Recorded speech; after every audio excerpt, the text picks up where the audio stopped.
बिस्मिल्लाहिर्रहमानिर्रहीम। उम्मीद है आप सब अच्छे होंगे, रमज़ान अच्छा गुजर रहा होगा। आज हम स्टार्ट करते हैं टाइप्स और रेंज ऑफ डेटाबेस एप्लीकेशन। आज हम जो डेटाबेस एप्लीकेशंस हैं, जहाँ पे आपने सिस्टम्स जहाँ पे आपने डेटाबेस को अप्लाई किया हुआ है, उनके बारे में पढ़ेंगे कि उनकी रेंज क्या है, उनके टाइप्स क्या हैं, किस किस तरह की जो है वो डेटाबेस हम अप्रोच जो है वो यूज़ कर रहे हैं। तो सबसे पहले देखते हैं कि कौन कौन सी जो रेंज है या जो टाइप्स हैं वो कौन कौन सी हैं हमारे पास। सबसे पहले आती है पर्सनल डेटाबेस, फिर आती है टू टायर क्लाइंट और server architecture database, multi tier client server architecture, enterprise resource planning ERP, और उसके बाद आती है डाटा वेयर हाउसिंग। हम वन बाय वन इनके डिस्कस करते हैं कि ये क्या क्या है। सबसे पहले आती है पर्सनल डेटाबेस। पर्सनल डेटाबेस जैसे नाम से पता चलता है कि पर्सनल कोई यूज़ है, उसके बारे में कुछ बताई गई है। तो पर्सनल डेटाबेसेस जो है वो जस्ट वन यूज़र के लिए जो है वो डिज़ाइन की गई थी कि सिर्फ और सिर्फ क्या है कि उसके ऊपर एक ही यूज़र जो है एक ही सिस्टम के ऊपर जो है वो चल सकती थी। कि जहाँ पे ऐसा सिस्टम से जहाँ पे सिर्फ एक बंदे ने काम करना हो या सिर्फ एक सिस्टम के ऊपर उस चीज़ ने चलना हो, तो वहाँ पे क्या होती थी कि पर्सनल डेटाबेस आप देख लें कि एक शॉप का आप सिस्टम बना के दे देते हैं, उस शॉप के ऊपर क्या है एक कंप्यूटर पड़ा हुआ, उस कंप्यूटर में ही वो सारा डाटा आपका पड़ा हुआ है। तो वो ऑलमोस्ट वो क्या है, वो पर्सनल डेटाबेस है। और वो जो जितनी भी डेटाबेस इस टाइप की थी, वो सारी की सारी क्या थी, लॉन्ग रिजाइडेड थी। और वो लॉन्ग रिजाइडेड किस पे थी, सिर्फ पीसीस के ऊपर लॉन्ग रिजाइडेड थी। और फिर वक्त के साथ साथ फिर क्या हुआ कि स्मार्टफोन के अंदर भी वो आना शुरू हो गया, PDS के अंदर भी वो इंस्टॉल्ड होना शुरू हो गई। जब पर्सनल डेटाबेस से काम आगे बढ़ा, पर्सनल डेटाबेसेस को जहाँ पे देखा कि अब उसकी वर्किंग जो है वो एक लिमिट में थी, उसमें अब सेकंड पर्सन जो है या सेकंड पीसी जो है वो इन्वॉल्व नहीं हो रहा, सेकंड यूज़र इन्वॉल्व नहीं हो रहा। तो उसके बाद जो बनाई गई वो थी टू टायर क्लाइंट्स और सर्वर डेटाबेस। तो अब इसके बारे में देखते हैं कि अब ये क्या था कि most common method of sharing data for this type is need based on creating two tier. अब जब हमें इस तरह का डाटा जो है वो हमने अप्रोच यूज़ की, तो उसमें सबसे ज़्यादा जो है वो जो मोस्ट कॉमन थी वो थी two tier client server application. तो हमें इस तरह की जो है वो कोई two tier client server application जो है हमें वो डेवलप करने की जो है वो ज़रूरत पेश आई थी। क्योंकि अब देखें कि जब सिर्फ चीज़ थी पहले आपके पास है सिंगल यूज़र के लिए पर्सनल डेटाबेस, अब आपको जब मल्टी यूज़र्स के लिए कुछ चीज़ बनानी पड़ी, तो उस वक्त हमने जो अप्रोच यूज़ की गई, जिस तरह उसको बनाया गया, तो वो थी two tier client server application.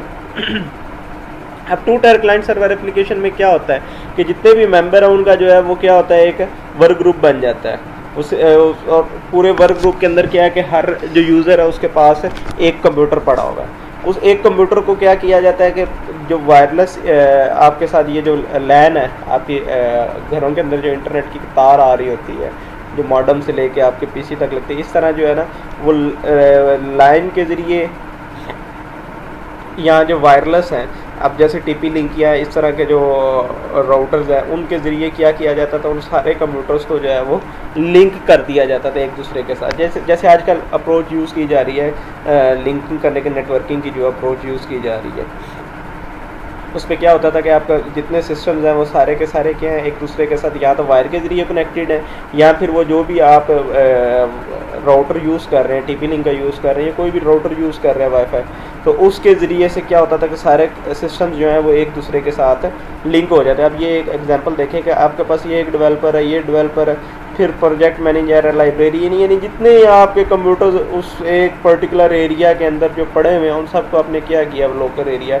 Network के ज़रिए आपस में कनेक्ट किया हुआ है। यहाँ तक सिर्फ ये जो चीज़ है स्टार्ट वाली ऊपर वाली, यहाँ तक तो देखें कि आपके मुख्तलिफ जगहों के ऊपर आप इस तरह की जो है वो सर्विसेज देखते हैं। आप अपने कॉलेजेस में देखें, यूनिवर्सिटीज़ में देखें, मोस्टली इसी तरह के आपके कंप्यूटर्स, आपके प्रिंटर्स, वो सारी चीज़ें इसी तरह का। हमने अपना जो लैपटॉप्स, PCs जितने भी आपके पास वो पड़े हुए हैं, रिसेप्शन पे आप देखें, या जो फैकल्टी के लैपटॉप्स हैं या बाकी जो पीसी हैं वो सारे के सारे एक दूसरे के साथ इसी तरह कनेक्टेड हैं।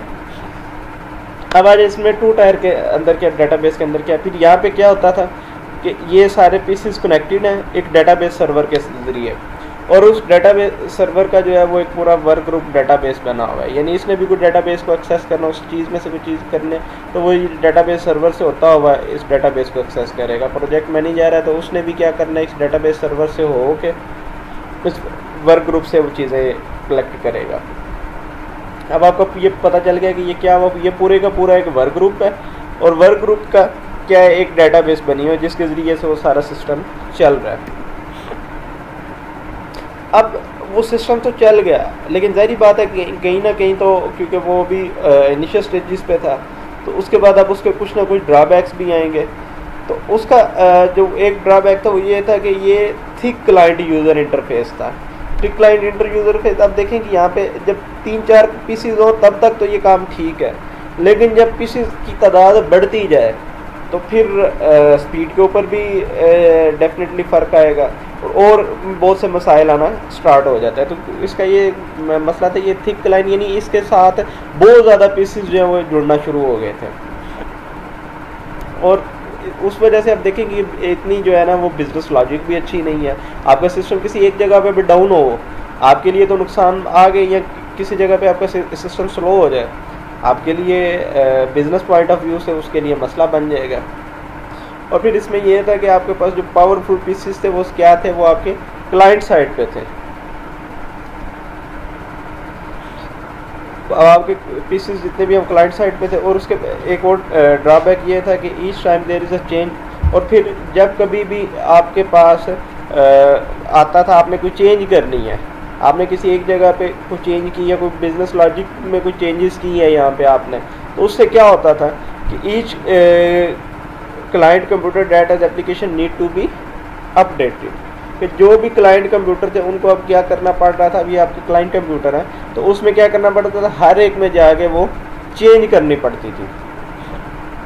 अब जब आपने इनिशियली चीज़ें सेट की हैं तो उससे इतना मसला नहीं बनता, लेकिन जब आपके पास अपडेशन आ गई, आपने कोई चेंज किया है, आप इधर चेंज कर रहे हैं, कुछ चेंजेस लेके आ रहा है, तो उससे क्या हो रहा है, आपको फिर हर जगह पे जो है वो चेंज करनी पड़ रही थी आपके पास। अब ये इस तरह के जो है वो ड्रॉबैक्स जो है वो क्लाइंट 2 टायर क्लाइंट सर्वर में हमारे पास से आए। उस वजह से फिर क्या हुआ कि जब इस तरह के ड्रॉबैक्स आना शुरू हुए, फिर नई अप्रोच की तरफ आए।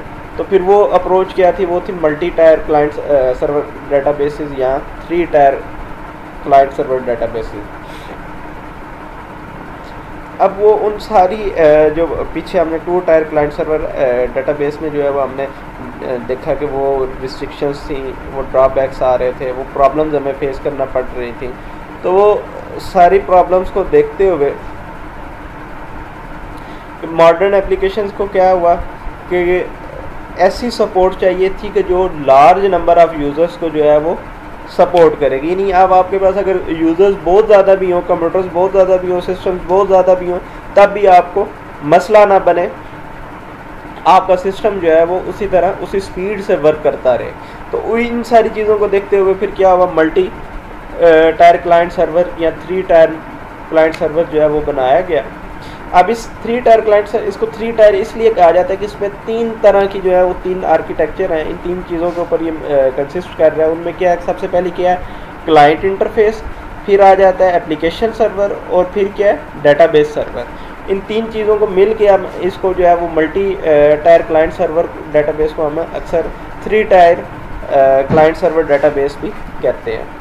अब इसका देखिए, ये एक इसकी डायग्राम बनी हुई है कि इसमें आप देखेंगे ये एक लाइन टायर है, फिर ये एप्लीकेशन और वेब टायर है, फिर ये क्या है इंटरप्राइज टायर, यानी 3 लेयर्स के अंदर ये वर्किंग कर रहा है।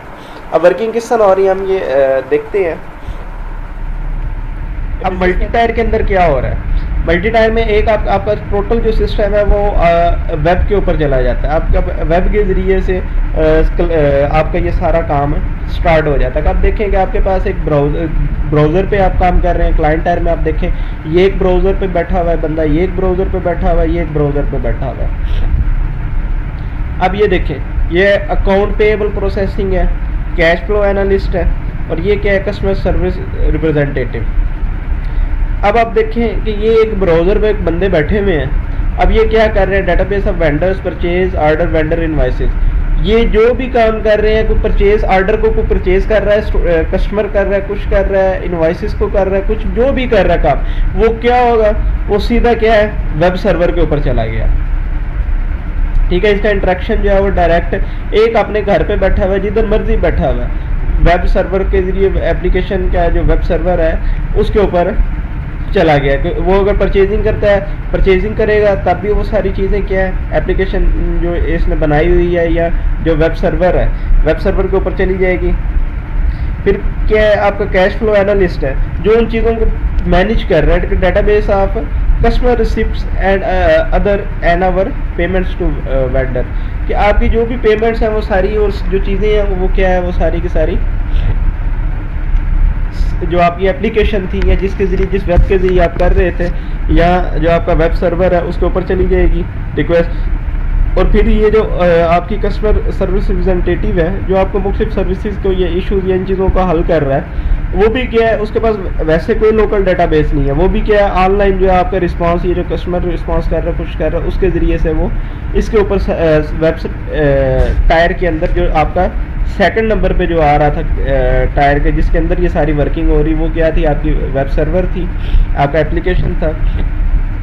एप्लीकेशन से वो क्या होगा कि आपका जो इंटरप्राइज सर्वर है, जो आपका DBMS है मेन, उसके अंदर ये सारा डाटा जो है वो सारा स्टोर होता रहेगा। यानी अब आपके पास क्या है कि अब आप जितने मर्जी यूज़र लेना चाहें आप वो यूज़ कर सकते। अब क्या है कि यूज़र आपके पास है, अनलिमिटेड है, वो घर बैठे जहाँ मर्जी आपकी जो है वो सर्विसेज से जो है वो फ़ायदा उठा सकते हैं। आपका सिस्टम जो है वो डाउन नहीं होगा, किसी किस्म का कोई इशू नहीं बनेगा, और आपका काम भी चलता रहेगा।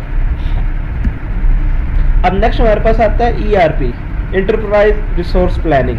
ये इंटरप्राइज, ये जो सिस्टम है, ये हमारा जो है वो बिज़नेस से रिलेटेड सिस्टम है, कि यहाँ पे बिज़नेस आपका आ जाए, बिज़नेस की एप्लीकेशंस आ गई हैं, बिज़नेस की जो है वो डेटाबेसेस आ गई, उस वक्त हम क्या करेंगे, इंटरप्राइज रिसोर्स प्लानिंग। अब इसमें क्या है कि आपके पास एक बिज़नेस का मैनेजमेंट सिस्टम है, बिज़नेस मैनेजमेंट सिस्टम है कि जहाँ पे आप किसी बिज़नेस के रिलेटेड जो है, किसी कंपनी का जो है वो सिस्टम है पूरा, उसमें मुख्तलिफ फंक्शंस जो हैं वो इंटीग्रेट कर रहे हैं आप।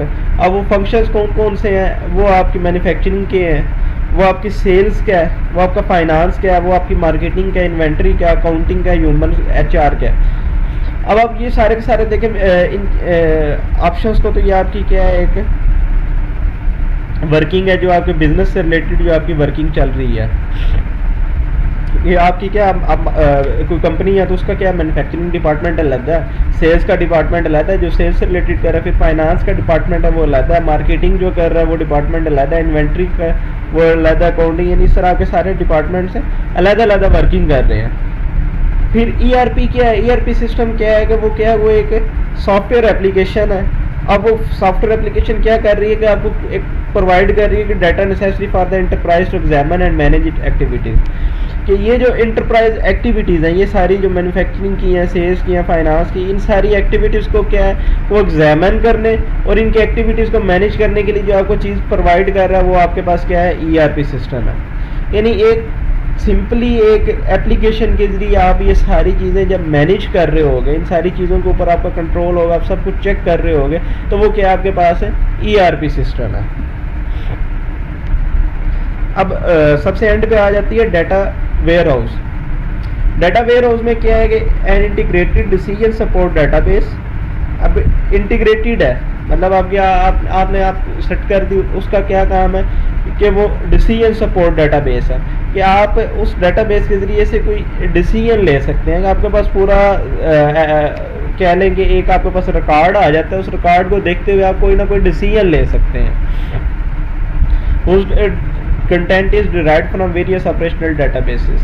तो जो मुख्तलिफ डाटाबेसेस को आप यूज़ करते हुए जब आपके पास एक फाइनल रिपोर्ट आ जाती है, उस रिपोर्ट से आपके लिए क्या है कि आप कोई ना कोई डिसीजन ले सकते हैं कि भाई आया ये वाला कोई चीज़ आज का मुख्तलिफ आपने पहले पढ़ा था, मुख्तलिफ डाटाबेसेस आ रही हैं कि जो कुछ डिसीजन मेकिंग के अंदर हेल्पफुल है। आपके बिजनेस या इस तरह के अप्रोच के अंदर आपके पास बहुत ज़्यादा हेल्पफुल है, आपके पास रिकॉर्ड आ जाए, आप उससे कोई ना कोई डिसीजन ले सकते हैं।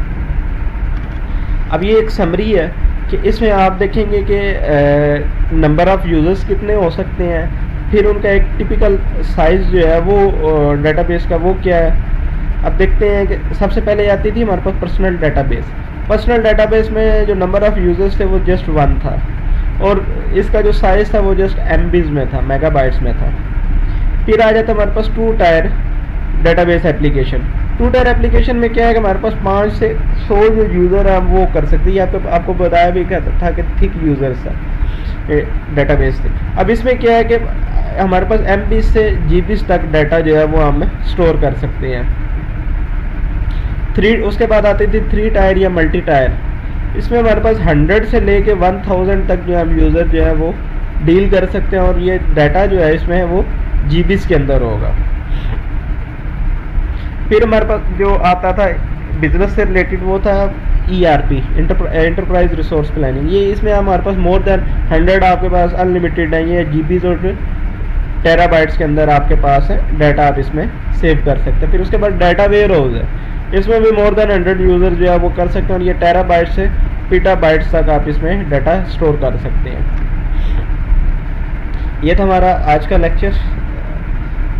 इसके बाद हम नेक्स्ट लेक्चर से जो है वो ऑनवर्ड अपना स्टार्ट करेंगे। आज के लिए इतना ही। अल्लाह हाफिज़।